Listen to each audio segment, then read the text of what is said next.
పాలమూరు రైతుల ఇబ్బందులపై నజరు పెట్టింది రాష్ట్ర ప్రభుత్వం. ప్రతిసారి వివాదంగా మారుతున్న రాజోలిబండ డైవర్షన్ స్కీమ్ పంచాయతీని పరిష్కరించేందుకు రెడీ అయింది. కర్ణాటక సర్కార్తో చర్చించేందుకు బెంగళూరుకు వెళ్తున్నారు మంత్రి హరీష్ రావు. ఈ నెల 28న అక్కడ వ్యవసాయ మంత్రితో చర్చలు జరపబోతున్నారు.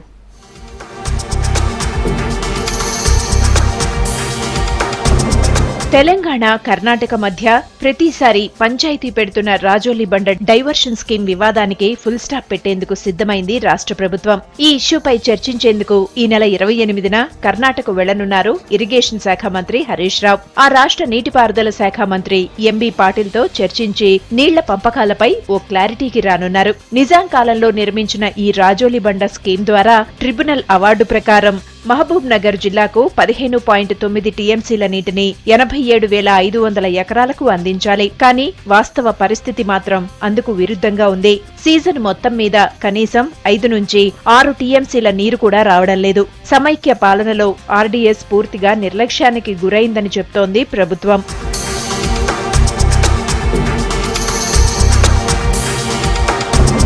తుంగభద్ర నది కర్ణాటకలో 40 కిలోమీటర్లు ప్రయాణించిన తరువాత రాష్ట్రంలోకి ప్రవేశిస్తుంది. అయితే డైవర్షన్ స్కీమ్ ఉన్న చోట తెలంగాణ, ఏపీ, కర్ణాటక సరిహద్దులు ఉండటంతో నీటి పంపకాలపై తరచూ గొడవలు జరుగుతున్నాయి.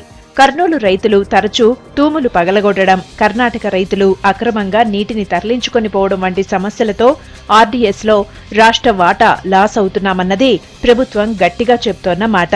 అందుకే క్షేత్రస్థాయిలో ఆర్డీఎస్ సమస్యలపై చర్చించాలని ఇదివరకే కర్ణాటక ప్రభుత్వానికి లేఖ రాశారు హరీష్ రావు. మంత్రి లేఖతో స్పందించిన కర్ణాటక నీటిపారుదల శాఖ మంత్రి పాటిల్ ఈ నెల 28న బెంగళూరు రావలసిందిగా తెలంగాణ భారీ నీటిపారుదల శాఖ మంత్రి హరీష్ రావును ఆహ్వానించారు. ఈ భేటీలో ఈ వివాదానికి ఓ క్లారిటీ రావచ్చంటున్నాయి ప్రభుత్వ వర్గాలు.